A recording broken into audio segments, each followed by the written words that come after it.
There's a voice in your head right now. It's been talking to you since you woke up this morning. Maybe it told you to hit snooze one more time. Maybe it criticized how you looked in the mirror.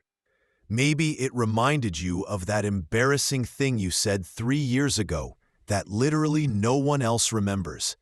That voice, it never stops. Some days it's your biggest cheerleader. Most days, it's your harshest critic. Here's what most people don't realize. That voice isn't you. It's just noise, mental weather, thoughts passing through like clouds across a sky. But we believe it. We obey it. We let it run our lives. And that voice, it's quietly destroying your potential. Imagine for a moment that you're standing in a movie theater. But you're not watching a movie. You're watching your own thoughts projected on a giant screen. Every worry, every fear, every self-doubt playing out in vivid detail. Now here's the question that changes everything. Are you the thoughts on the screen, or are you the one watching them? Most people never ask this question. They spend their entire lives imprisoned by their own thinking, never realizing they hold the key to freedom. But you're here, which means something inside you knows there's another way. Tonight, you're going to discover something that will fundamentally change how you experience life. Not tomorrow, not someday, tonight. You're going to learn how to control your thoughts, how to quiet the chaos, how to become the master of your own mind instead of its slave. Because here's the truth they don't teach you in school. Your life isn't shaped by what happens to you. It's shaped by what you think about what happens to you. Change your thoughts, and you literally change your reality. Welcome to the book Nook. This is how to control your thoughts and change your life. Your transformation begins now. Let me tell you about two people. Both lost their jobs on the same day, same company, same circumstances, same severance package. The first person's thoughts spiral immediately. I'm a failure. I'll never find something this good again. I'm too old, too unqualified. What will people think? How will I pay my bills? Those thoughts become feelings. Anxiety, shame, paralysis. Those feelings become actions, or rather, Maybe this is the push I needed. What if something better is waiting? Those thoughts become different feelings. Curiosity, determination, even excitement. Those feelings become different actions. They reach out to their network. They explore opportunities they'd been too comfortable to consider. They invest in learning new skills. 6 months later, they've launched their own consulting business, earning more than they did before, with the freedom they'd always wanted. Same event, completely different outcomes.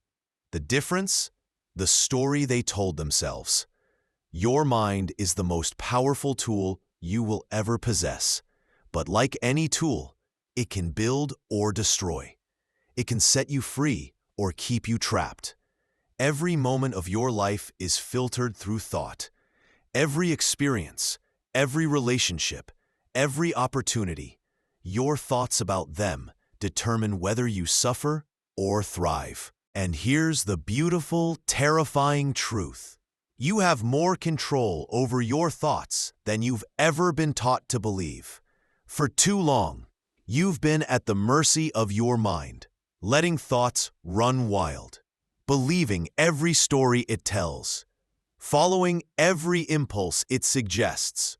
But not anymore. What you're about to discover isn't just theory. It's practical wisdom distilled from neuroscience, ancient philosophy, and the lived experience of people who transformed their lives by transforming their thinking. 7 powerful lessons. 7 keys to unlock the prison of uncontrolled thought. By the time we're finished, you won't just understand how to control your thoughts. You'll have already begun the practice. Let's start with the most important lesson of all. 1. The observer effect. Close your eyes for just a moment. Now, notice your thoughts. Don't judge them. Don't try to change them. Just notice. What are you thinking about right now? Maybe you're thinking about what I just asked you to think about. Maybe your mind wandered to something you need to do later. Maybe you're wondering if this exercise is going to go anywhere. Whatever it is, here's the miracle that just occurred. You watched your thoughts, which means there's a you that exists separate from those thoughts. This is called the observer effect, and it's the foundation of mental freedom. For your entire life, you've been lost in thought, identified with thought. You've believed you are your thoughts. I'm anxious. I'm angry. I'm not good enough. But the moment you can observe a thought, you prove that you are not that thought. You are the consciousness that's aware of it. Think about it. You can watch your thoughts the same way you can watch cars passing on a highway. You don't become the cars. You don't chase every car that goes by. You simply watch them pass. This is the first and most profound shift. From thinking your thoughts to watching your thoughts. Here's how this changes everything. When you're lost in anxious thoughts, you are the anxiety. It consumes you completely. But when you observe anxious thoughts, you create space. You realize, I'm having anxious thoughts is very different from I am anxious. One is a temporary state. The other is an identity. One you can change. The other feels permanent. The practice. Several times a day, pause and ask yourself, what am I thinking right now? Not to judge it, not to fix it, just to notice it. You're practicing the most important skill you can develop, awareness, because you cannot control what you're not aware of. But the moment you become aware, you create the possibility of choice, and choice is where freedom lives. The takeaway, you are not your thoughts. You are the awareness that observes them.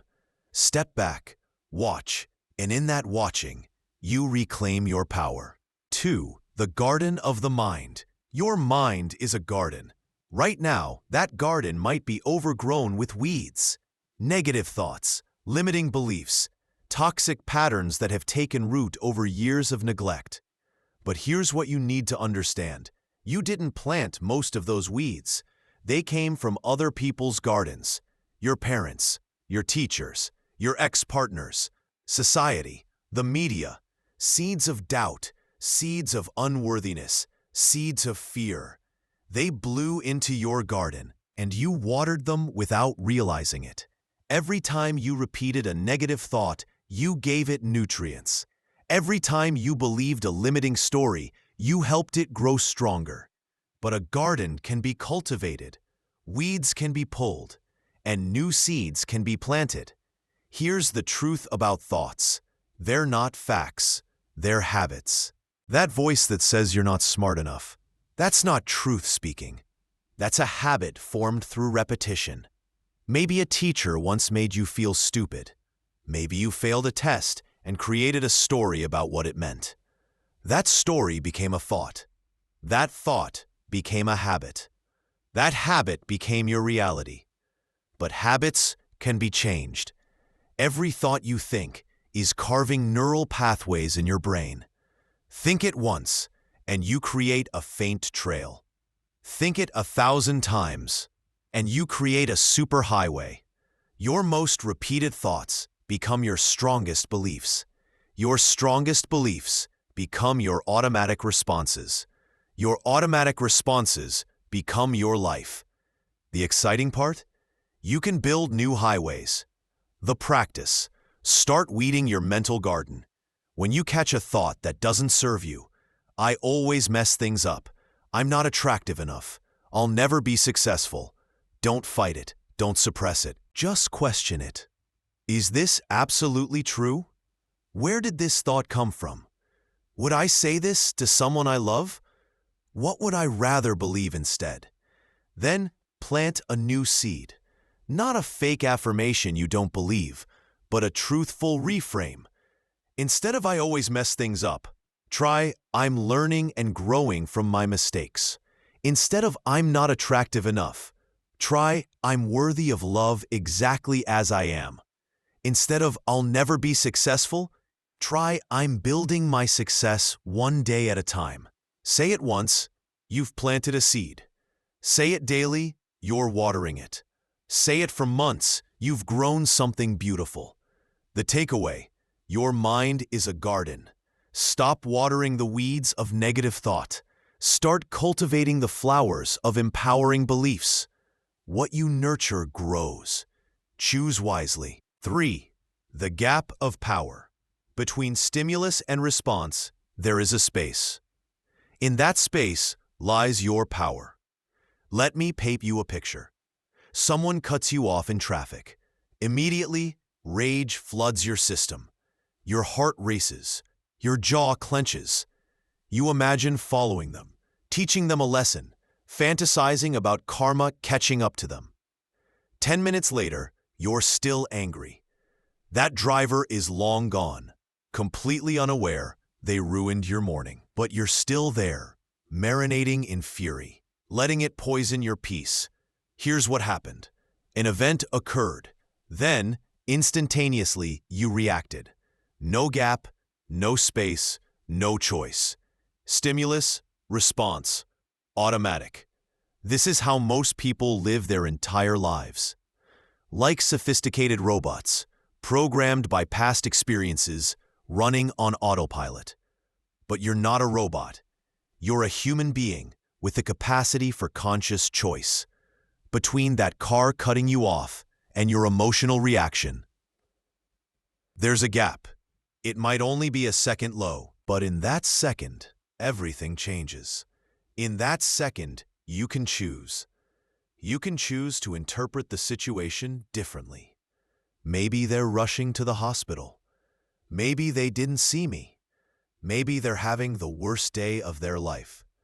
You can choose a different response. This is annoying, but I'm not going to let a stranger steal my peace. You can choose not to respond at all. Just let it pass like weather. This gap exists in every moment, every interaction, every challenge.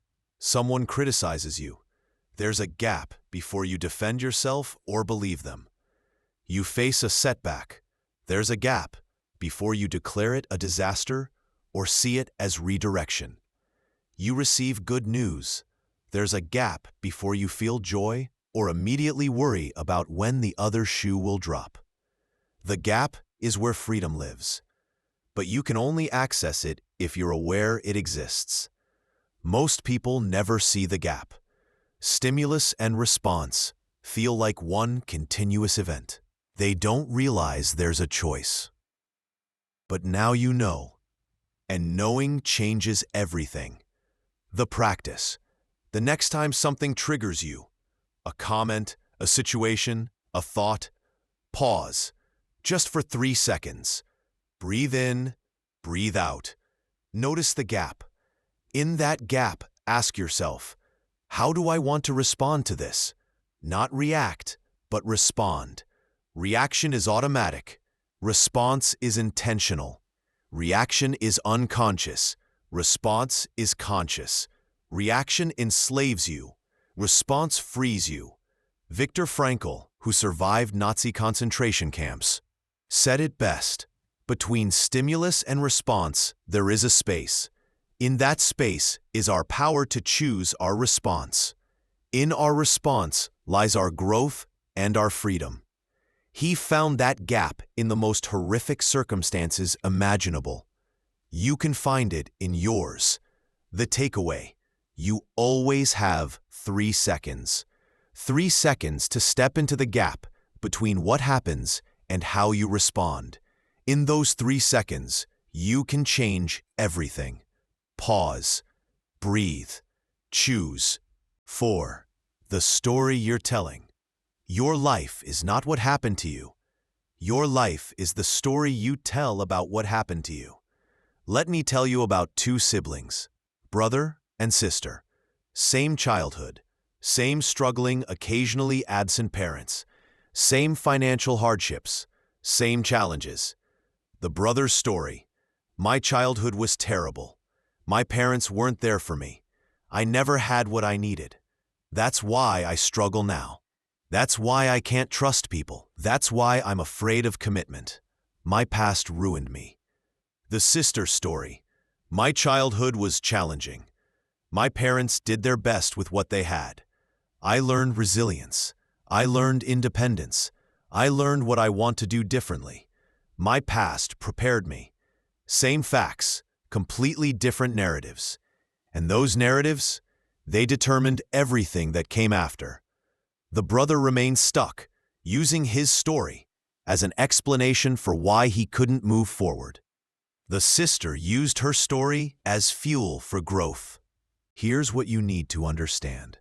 Every experience you've had is neutral until you assign it meaning. Getting fired isn't automatically bad or good. It's an event. You decide what it means. A breakup isn't automatically failure or relief. It's a transition. You decide what it means. Childhood trauma isn't automatically a life sentence or a byproduct of resilience. It's history. You decide what it means. The story you're telling about your life is creating your life. If you're telling yourself you're broken, you'll keep finding evidence of brokenness. If you're telling yourself you're unlovable, you'll sabotage relationships. If you're telling yourself you're unlucky, you'll miss opportunities that require effort. Your story is a self-fulfilling prophecy, not because the universe cares about your narrative, but because your brain does. Your brain's job is to prove you right. Whatever you tell it consistently, it will find evidence to support. So the question becomes, what story do you want to tell? The practice. Write down the story you've been telling about your life. The one about why you are the way you are. Why things turned out the way they did. Why you can or can't do certain things. Read it. Really read it. Then ask yourself, is this the only possible story? Are there facts I'm emphasizing and others I'm ignoring? What story would I tell if I wanted to empower myself instead of excuse myself? Now rewrite your story. Same events, different meaning. Not fake positivity, not denial. Just a new interpretation that serves your growth instead of your limitations. The past happened. You can't change it. But the meaning you assign to it, that's entirely in your control. And that meaning determines your future. The takeaway. You are the author of your life story. If you don't like the story you've been telling, write a new one. Same past, different interpretation, completely different future. 5. The thought diet. You wouldn't eat garbage for every meal and expect to feel healthy. So why do you consume mental garbage and expect to feel peaceful? Every day you consume thousands of thoughts. Some are nutritious. Most are junk food. Think about what you fed your mind today. News headlines designed to trigger fear and outrage. Social media posts that made you feel inadequate. Gossip that poisoned your view of others. Comparisons that stole your joy. Replaying past failures. Catastrophizing about the future. This is your thought diet, and it's making you sick. Your mental health is directly related to your mental diet. Just like your physical health is related to what you eat. If you spend hours scrolling through carefully curated highlight reels of other people's lives, you'll feel inadequate. Not because you are inadequate, but because you're consuming content designed to make you feel that way. If you watch news that constantly emphasizes danger, tragedy, and division, you'll feel anxious. Not because the world is more dangerous than ever. Statistically, it's not. But because your mind is marinating in threat. If you surround yourself with negative people who complain, blame, and drain your energy, you will become negative. not because you're weak, but because thoughts are contagious. Here's the revolutionary idea. You can choose what you consume mentally just like you choose what you consume physically. You can curate your thought diet with intention. The practice. For 1 week, audit your mental consumption. What you read, is it empowering or depleting? Educational or just entertaining? Expanding your perspective or confirming your biases? What you watch, is it uplifting or negative? Inspiring or enraging? Adding value or just filling time? Who you listen to, are these people growing or stagnant? Positive or toxic? Supporting your vision or reinforcing your limitations? What you say to yourself. Would you speak to a friend this way? Are your inner conversations kind or cruel? Motivating or demoralizing? Then ruthlessly eliminate mental junk food. Unfollow accounts that make you feel bad. Stop watching news that exists only to terrify you. Distance yourself from people who drain you. Replace negative self-talk with truthful, compassionate alternatives. And start consuming thoughts that nourish you. Books that expand your mind. Podcasts that inspire growth. People who challenge you to be better. Self-talk that builds you up. You know that feeling after eating a truly healthy meal? Energized, clear, light. That's how you should feel after consuming thoughts. If you finish a social media session feeling depleted, jealous, or anxious, that's mental junk food. Stop eating it. If you finish a book or conversation feeling inspired, hopeful, or motivated, that's mental nutrition. Consume more of it. The takeaway. Your thoughts are influenced by what you consume. Protect your mental diet as carefully as your physical one. Garbage in, garbage out. Wisdom in, wisdom out. Choose consciously. 6. The anchor of presence. Your thoughts are time travelers. They're either in the past or the future. Rarely, if ever, are they here. Right now, in this exact moment, are you actually okay? I don't mean in your thoughts about tomorrow's meeting or the argument from last week. I mean right now. In this present moment, is there an actual problem? For most people, most of the time, the answer is no. Right now, you're okay. You're breathing. You're safe. You're alive. The suffering exists in your thoughts about the past or future, not in the present moment. Your mind is a time machine that specializes in 2 destinations, past regrets and future anxieties. It replays embarrassing moments from years ago. It rehearses conversations that haven't happened. It catastrophizes about problems that don't exist yet and might never exist. All of this happens while you're missing the only moment you actually have, this one. The present moment is the only place where life actually occurs. The only place where you can take action. The only place where peace exists. But you keep abandoning it for mental time travel. Here's what's fascinating. Your mind can't be anxious and present at the same time. Anxiety requires projecting into an imagined future. Depression requires dwelling in an unchangeable past. But presence cuts through all of it. When you're fully present, truly here, in your body, in this moment, thoughts lose their power. They become background noise instead of consuming fire. The practice. Throughout your day, anchor yourself to the present moment using your senses. Feel your feet on the ground. Actually feel them. The pressure, the texture of your socks, the temperature. Notice your breath, not controlling it, just noticing. In, out, in, out. Look at something nearby. Really look. What colors do you see? What details have you never noticed before? Listen to the sounds around you. How many different sounds can you identify? This isn't meditation. This is simply being where you are instead of lost in your head. Here's a powerful question to ask yourself whenever you're stressed.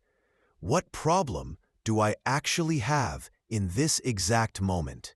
Not in 5 minutes. Not based on what might happen. Right now. Usually, the answer is none. The problem exists only in thought. The deadline you're worried about? Not a problem right now. You're either working on it or you're not. If you're working on it, be present with the work. If you're not, then worrying about it is just mental torture with no benefit. The conversation you're dreading? Not a problem right now. It hasn't happened yet. When it does, you'll handle it. Until then, why suffer twice? The mistake you made last week? Not a problem right now. You can't change it. You can only learn from it and move forward. Presence is the antidote to mental suffering. The takeaway?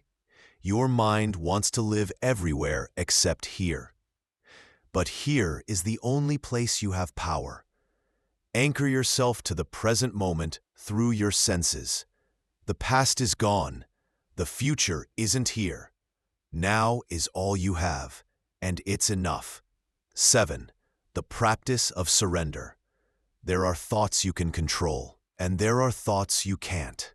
Wisdom is knowing the difference. Let me be clear. You cannot control every thought that enters your mind. You are not responsible for the first thought, but you are absolutely responsible for the second one. The first thought is automatic. It's conditioning. It's history.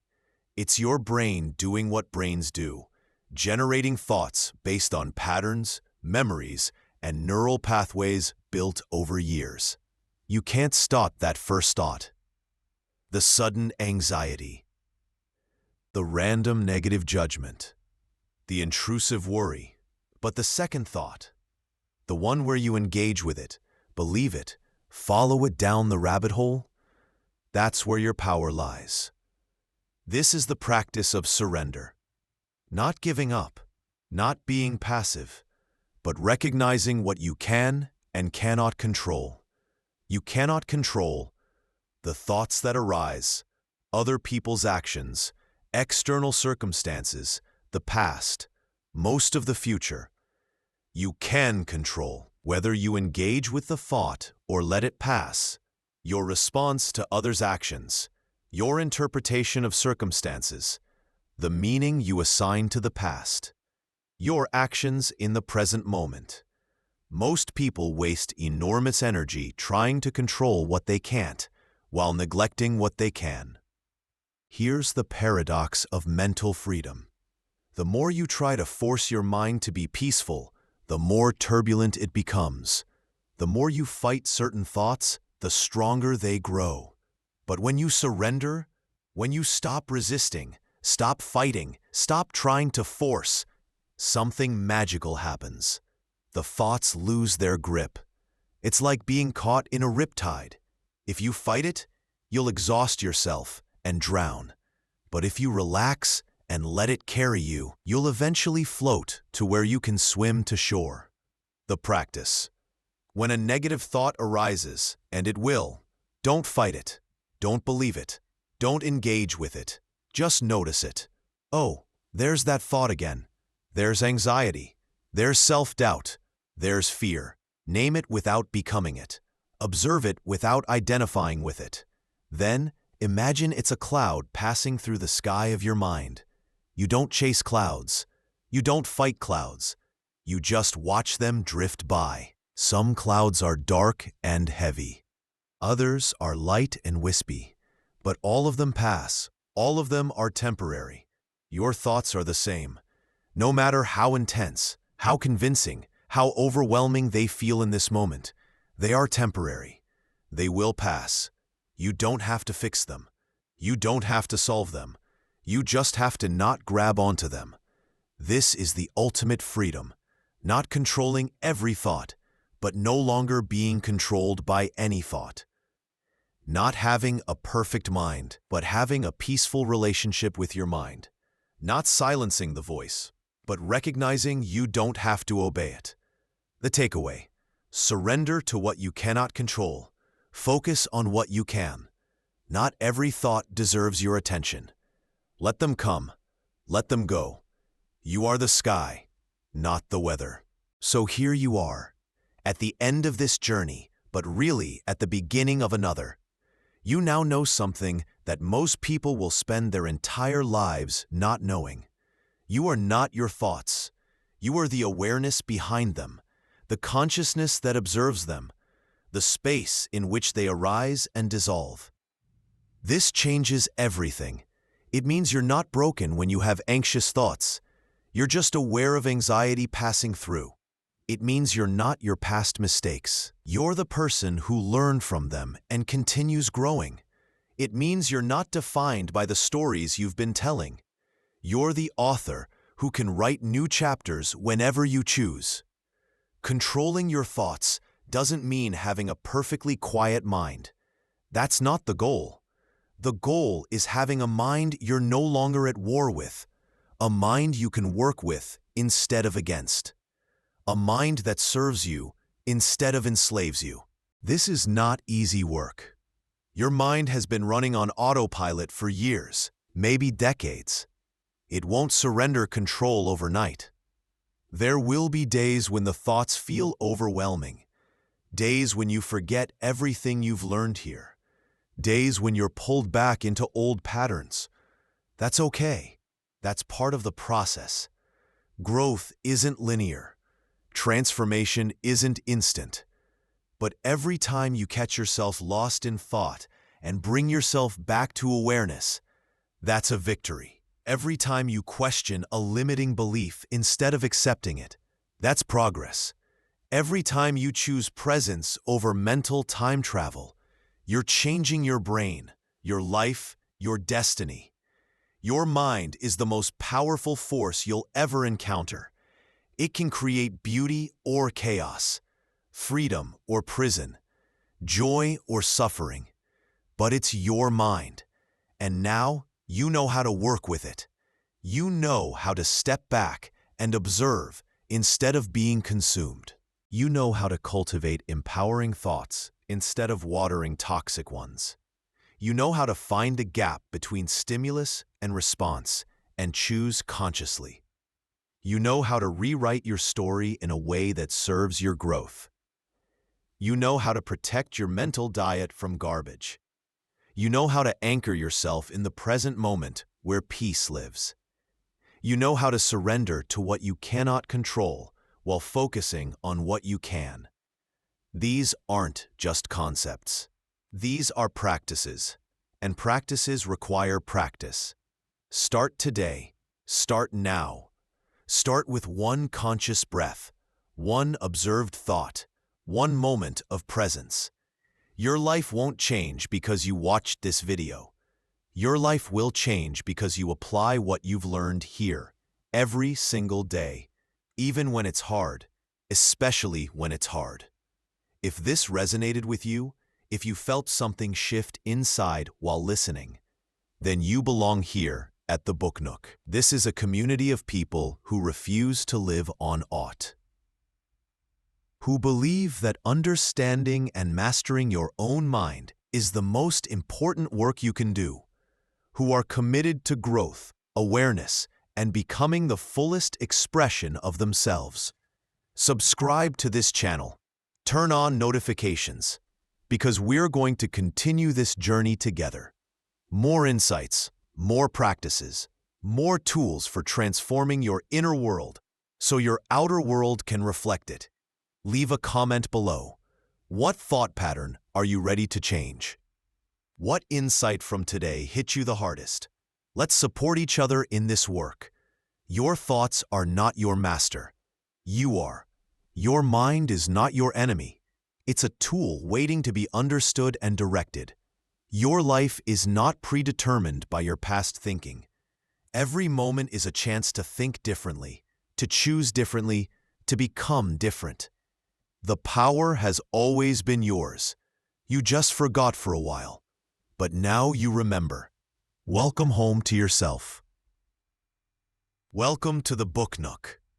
Welcome to the life you're about to create by mastering the mind you've been given. Until next time, stay present, stay aware, stay free.